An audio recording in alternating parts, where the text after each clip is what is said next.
Boa tarde a todos. Hoje eu estou aqui porque ontem eu recebi um convite para falar a respeito do Setembro Amarelo, campanha destinada à prevenção do suicídio e à promoção da saúde mental. E a conversa foi tão bacana que eu resolvi dar continuidade nela. Agora, alguns minutinhos. Quem estiver assistindo ou assistir depois, quiser deixar perguntas, fique à vontade e na oportunidade eu responderei. Bem, então estamos vivendo uma situação mundial de isolamento social, na qual aguardamos a vacina para a solução desses problemas. Enquanto isso, as famílias, as pessoas estão isoladas dentro de casa, assim esperamos, né, nas medidas possíveis, na condição de cada um em relação ao seu trabalho, à sua rotina. E o enfoque hoje é justamente falar um pouquinho a respeito da prevenção do suicídio, da promoção da saúde mental, levando em conta os nossos estados emocionais. Como podemos ter uma melhor gestão, um melhor controle das nossas emoções diante destes desafios que a atualidade hoje nos impõe, com muitas adaptações, seja nos relacionamentos, entre pais e filhos, no relacionamento conjugal, nas amizades e também em relação ao estudo e ao trabalho, né? Então, num primeiro momento, os pensamentos que vêm à nossa mente são pensamentos muitas vezes desanimados, com as dificuldades na adaptação, deixar para depois, acordar bem mais tarde, não se vestir e deixar de lado as nossas atividades diárias, que são justamente as nossas ferramentas para combater a negatividade e ressaltar as nossas atividades e propósitos em vida, ainda que de uma maneira diferente, num contexto diferente. E dentro da prevenção do suicídio e na promoção da saúde mental, uma ferramenta muito importante é a comunicação. Especialmente o diálogo, onde existe uma escuta ativa entre duas pessoas. É importante nas relações que nós saibamos escutar o outro, os seus medos, as suas angústias, as suas preocupações. Às vezes, nós nos impedimos de ter esse tipo de contato pensando não ter uma palavra ou recursos para ajudar o nosso próximo, mas este pensamento é equivocado. Às vezes, a simples companhia, a presença física, dar ouvido a alguém já é uma forma de ajudar e de acalentar a pessoa.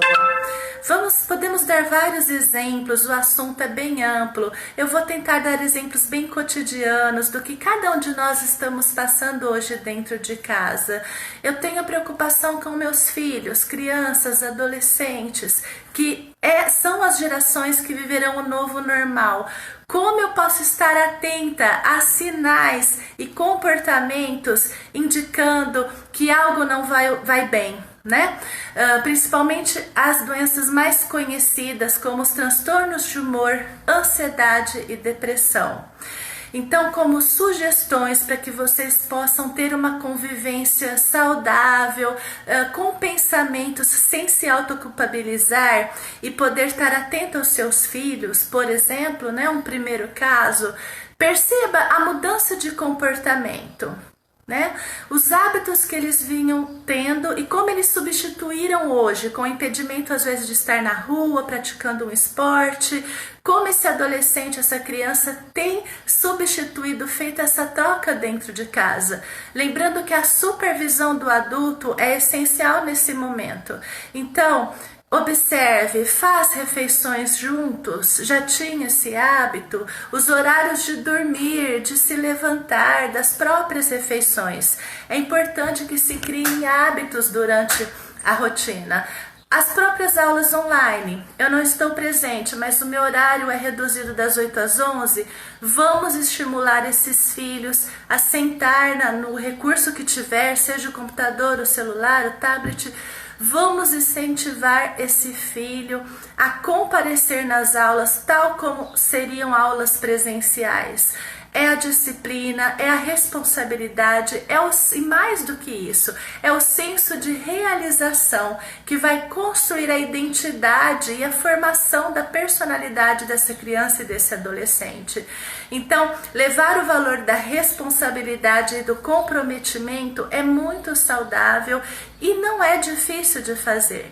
Então, vocês que estão em casa, que momentos estão reservando para que a família se reúna?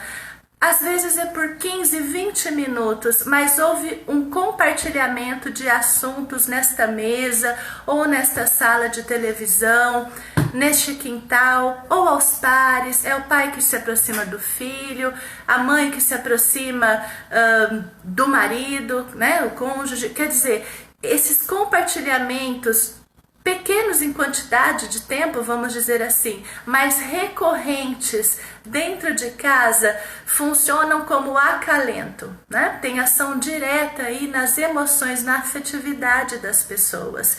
E é uma ótima oportunidade de se construir vínculos, de se resgatar relacionamentos, né? Às vezes a gente carrega dores ou mágoas, porque a minha mãe sempre age dessa forma e não me compreende. O meu parceiro, a minha parceira não me escuta, não me ajuda com os deveres de casa, com as atividades.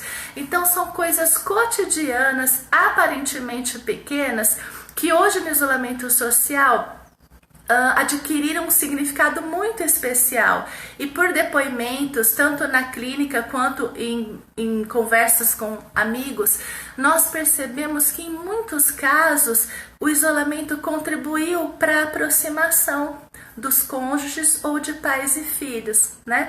Então aquele jantar que ficava sobrecarregado apenas para um membro da família, hoje esse jantar é realizado compartilhado. Um vai buscar uma coisa, o outro vai cozinhar, o outro vai lavar. Quer dizer, são momentos que passam despercebidos, mas na verdade eles afetam as nossas emoções e as nossas construções de vínculos, tá bom? E isso é transpassado para as nossas redes sociais depois, para os nossos contatos sociais. Bom, voltando aos sinais, né, do adolescente, da criança ou do próprio cônjuge, tá mais quieto e era falante, ou ao contrário, era quieto e tá muito falante, muito agitado, com irritação. Então chega perto dessa pessoa, pergunta, aponta para a pessoa: eu estou percebendo que você anda mais irritado, você gostaria de conversar um pouquinho comigo? Eu posso te ouvir? Tem algo te incomodando? Isso nós fazemos gratuitamente, a qualquer momento, na verdade, para qualquer pessoa. Imagine fazer isso com uma pessoa que nós temos tanto amor, né? Dentro de casa, num vínculo familiar. Então, o que eu gostaria de compartilhar como uma principal ferramenta hoje de viver esse isolamento de forma harmoniosa e que no fundo está construindo e fortalecendo vínculos é através do diálogo, onde nós podemos exercitar a nossa empatia, né? Uma palavrinha tão falada e dotada de um grande significado, que nada mais é de nos colocarmos no lugar do outro e tentar enxergar a situação que ele nos compartilha com os seus olhos, sentir a sua dor ou a sua emoção. Isso é empatia. Então eu faço uma conexão com a pessoa e às vezes um olhar, um sorriso, um gesto, uma palavra é suficiente para reduzir o problema ou o sofrimento daquela pessoa. Bom, com base nesses sinais e nesta palavra, né, de muita valia, ou a presença física com o nosso filho, nosso parceiro, hoje eu estou me restringindo ao ambiente familiar, esta ferramenta já poderosíssima, eu gostaria de acrescentar agora de uma forma mais técnica, porém de fácil compreensão, como que você que está aí me assistindo, né? Eu aqui, né? Na minha vida, no meu isolamento também, por proteção e segurança. Como que eu protejo a minha saúde mental? Como que eu consigo dar continuidade para as metas pessoais e profissionais que eu construí ao longo da vida em meio a tantas incertezas e falta de perspectivas concretas no momento em que estamos vivendo? Primeiro, eu começo pela minha atividade do dia. Qual é? o meu despertar. Se eu já tenho um despertar positivo, favorável, motivado, seja porque eu vou levantar e vou limpar a minha casa. Gente, eu vou levantar e limpar a minha casa. Eu tenho essa oportunidade. Eu vou levantar e assistir uma aula. Eu vou levantar e me exercitar. Eu vou levantar e trabalhar, seja qual for a sua atividade. Entenda que ela é dotada de significado e é ela que é o seu alimento, é ela que nutre a sua saúde mental.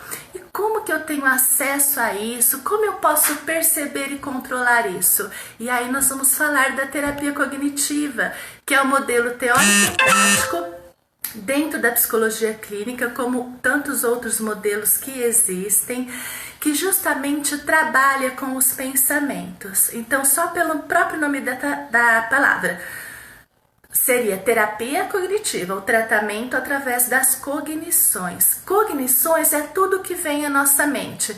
Pensamentos, crenças, palavras, ideias, imagens, cenas, tudo que passa na nossa mente nós chamamos de cognições. E elas não são interrompidas, porque é uma característica do nosso sistema nervoso central emitir informações, processar informações até mesmo quando estamos dormindo. E nosso sistema nervoso tem a característica da plasticidade cerebral, que é a nossa capacidade de adaptação a diversas situações. Então, mesmo dormindo, nós estamos produzindo informações, ou seja, nós estamos pensando. Bom, diante disso, o que diz esse modelo que foi feito em estudos no final do século XX e possui comprovação científica? Diante de uma situação, cada um de nós reagimos de uma forma, não é? Mas às vezes estamos diante da mesma situação. Por exemplo, não sei onde estão as chaves do carro, preciso ir trabalhar, ou perdi um ente querido, seja qual for a situação, nós reagimos da mesma forma? Não, cada um de nós temos uma reação. E é justamente esta reação à situação é que vai determinar o que eu sinto e o que eu vou fazer. Ou seja, não é a situação que me deixa triste, alegre, com medo ou com raiva, e sim a forma como eu interpreto, como eu leio a situação, ou seja, a forma como eu penso e acredito sobre a situação naquele momento é que vai conduzir o que eu sinto e o que eu faço. Portanto, se hoje eu estou com comportamentos as minhas metas, é porque provavelmente as minhas emoções também estão negativas, porque o meu pensamento está negativo. Então, se eu quero mudar, eu quero agir diferente para alcançar o meu objetivo, eu quero sair desse estado de tristeza ou desse estado de ansiedade, aonde eu tenho que mudar? A forma de pensar. Como eu estou pensando diante desta situação, desta pessoa, desse acontecimento. E daí nós usamos a técnica do confrontamento das ideias, né? Vamos buscar evidências contra e a favor daquilo que eu estou pensando. Mas será que é isso mesmo? Então vamos dar um exemplo para ficar bem fácil. Nossa, o que adianta eu estudar para o vestibular agora? Eu não tenho nem data direito dos vestibulares, tudo está sendo adiado, eu vou esquecer até lá. Esse é um bom pensamento? Primeiro, que provas que eu tenho que se eu me dedicar agora e me estudar, eu não vou me sair bem futuramente, ou isso não vai estar me contribuindo com algo, né? Então, o primeiro questionamento que você faz: será que essa ideia é totalmente verdadeira? Será que existe uma outra forma de eu pensar? Será que existe uma forma mais útil que vai me ajudar ao invés de me atrapalhar no meu objetivo? E aí, quando você passa a confrontar os próprios pensamentos e não aceita suas ideias tal como elas vêm na mente, nós chamamos isso de pensamento automático negativo. Automático porque eu não quero pensar naquilo, mas invade a minha cabeça, e geralmente é negativo, porque me leva a desenvolver de forma biológica, evolutiva, uma emoção negativa, por exemplo, a ansiedade, que acaba nos paralisando diante dos problemas, por exemplo. Então, Uma forma de proteger as nossas emoções é por meio da confrontação dos nossos pensamentos. Não os aceite como verdade absoluta. Questione. É aquele contar até 10 antes de agir. Você vai ver que é um treino diário e contínuo. E assim você vai adquirindo controle sobre as próprias emoções. Aquela tristeza começa a diminuir, eu me motivo, eu dou o primeiro passo e tendo um bom comportamento, eu acabo retroalimentando o meu pensamento e me fortalecendo com pensamentos positivos e úteis que vão me alavancar para conseguir os meus objetivos. Então, este é um pilar da terapia cognitiva, a reestruturação de crenças. E o segundo pilar é a solução de problemas, ou seja, eu tenho que não. Isso já é uma distorção de pensamento, né? Porque dá ideia de obrigação. Não, eu tenho não. Eu quero, eu posso estabelecer metas em curto, médio e longo prazo. Uma meta não é uma ação mirabolante. Uma meta é simplesmente aquilo que vai me fazer bem e que consequentemente vai fazer bem ao próximo, né? Então, se a minha meta é eu quero acordar 1 hora mais cedo para eu fazer uma caminhada de 40 minutos, tomar um banho e trabalhar. Basta você querer. Basta você vencer a sua preguiça. E se você criar o hábito, você vai a primeira, segunda, terceira, a quarta vez, o seu organismo vai acostumar, vai sentir os efeitos positivos e aí você formou um hábito, né? Olha que interessante. Isso é uma meta. Nossa, parece uma meta tão simples, mas que traz um resultado no seu autoconceito tão grande. Então, amarrando toda essa conversa, né, que eu me propus a falar hoje, na verdade são tantas coisas que eu gostaria de compartilhar. Eu confesso que é a minha segunda live, tá? A primeira foi ontem, eu tive problemas técnicos, né, com ela, foi até um convite, e hoje eu continuaria. Como teve um impedimento, eu falei, gente, eu vou me desafiar, por que eu não faço no meu próprio Face pessoal, né? E aqui estou eu. Eu tenho certeza que o resultado para mim vai ser muito significativo. Ainda mais se eu souber que alguma das minhas palavras pode motivar ou ajudar alguém que está aí me assistindo. Então, basicamente, eu estou aqui numa ação dentro da categoria, né, da psicologia, cujo principal instrumento de trabalho é a escuta ativa e a palavra. Eu espero contribuir com o gerenciamento de emoções de cada um de vocês e que vocês possam também ensinar as emoções a identificar o que é uma situação, um fato ocorrido, do que é uma emoção sentida, biológica, né? E o que é um comportamento. Então, muitas vezes nós misturamos todos esses elementos e aí nós falamos assim, eu não sei por que eu acordei triste hoje.